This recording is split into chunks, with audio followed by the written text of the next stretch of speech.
Continue with that breaking news this morning. A deputy killed down in Murray County. This was at the intersection of Clara Mathis Road and Blackburn Lane. News Channel 5's Nick Barris has been live at the scene all morning long with the very latest. Nick, what can you tell us?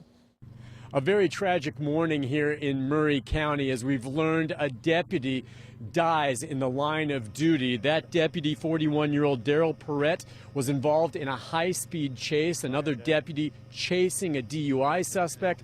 Perrette followed along, coming along a very busy stretch of Clara Mathis Road. When I say busy, I mean winding roads here in the dark.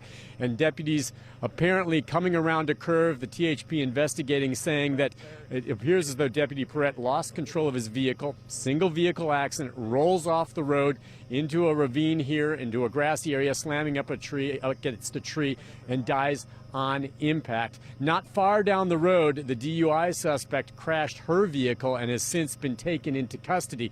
We talked with both the THP about the investigation and later with the Murray County Sheriff, who talked about the loss of this deputy. I tell you this, he's a guy that full of spirit, just had a phenomenal smile and spirit about him. He lifted his fellow officers up.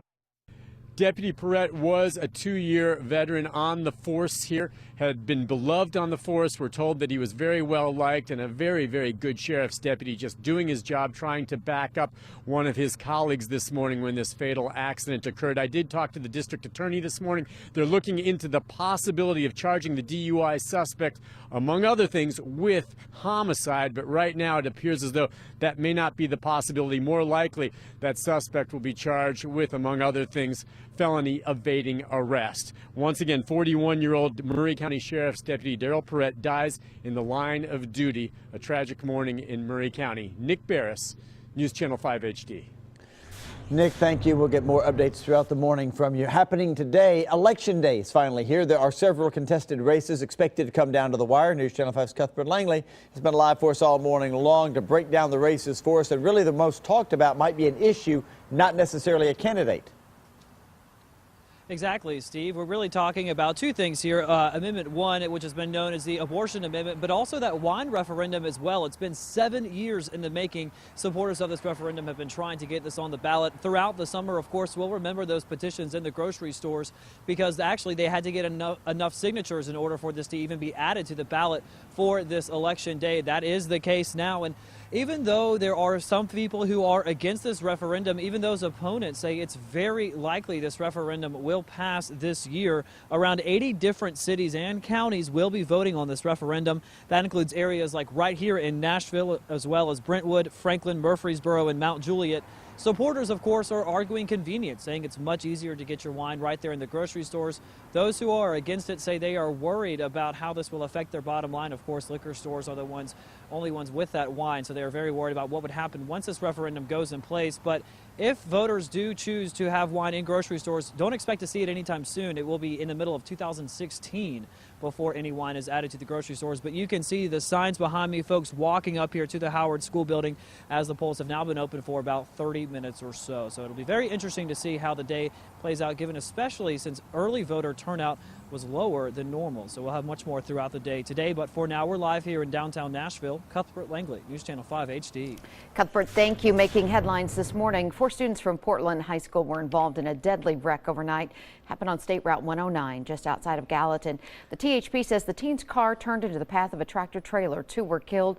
2 others were rushed to Vanderbilt Medical Center in critical condition. Ryan Champion, the sole survivor and now the main suspect in his family's death, made his first appearance in court. The 36-year-old is accused of killing his mother, father, and sister at their Trigg County farm, as well as another man, Vito Reservato. Champion due back in court next week. He could face the death penalty. And finding an impartial jury for the Vanderbilt rape case is proving to be somewhat of a challenge. Of the 60 potential jurors brought in, nearly half were aware of the case. 3 were dismissed. Jury selection will resume this morning. A college student suspected of killing his fiancée in an on-campus shooting has been indicted. 22-year-old Charles Pittman faced his first-degree murder and tampering with evidence charges. There's his picture. His fiancée, Olivia Greenlee, was found dead inside her car on the Union University campus back in February. Authorities say Pittman shot her and then staged the whole thing to make it look like it was a suicide. Opry star String Bean Aikman and his wife Estelle's killer is a free man this morning. 64-year-old John Brown was granted parole last month and released from prison yesterday. Brown spent 41 years behind bars, had a very clean record during that entire time. Now that he's free, Cornerstone Church offering him a job to help with his transition. You're concerned about the media coverage of a high-profile case, but we can't not do what the church does because it's not politically correct. We don't stop. Talk about somebody who has walked the walk. Pastor Murray Davis, you saw right there, has also served time in prison after being convicted of murder in 1975. The pastor says Christians should extend the same redemption he received to Brown. And someone is calling residents, trying to fool them into thinking they've been summoned for jury duty. The caller claims to be a Hopkinsville police lieutenant and says they have arrest warrants for failing to serve jury duty. Police think the caller trying to get personal information to scam residents out of money. The scammer's calling from a local area code, so officers stress that it does not contact people by phone when they fail to report for jury duty. All right, happening today, you might see a lot of people running around in hazmat suits down in Coffee County. Don't freak out. They're actually doing an Ebola training exercise. Emergency crews and hospitals around Manchester are going through a simulated emergency response drill. And probably about 25 minutes from right now, a little after 8 o'clock is when they're going to crank it up. The fake patient will be picked up from a house on Waite Street and then taken to the United Regional Medical Center. Several agencies are going to be involved in this training exercise. So if you see people in hazmat suits, especially like in the neighborhood, then on their way to the hospital, don't be alarmed. They are just learning how to deal with major situations like that. Yeah, that's good. We're going to see more and more communities doing that. Yeah, you're right.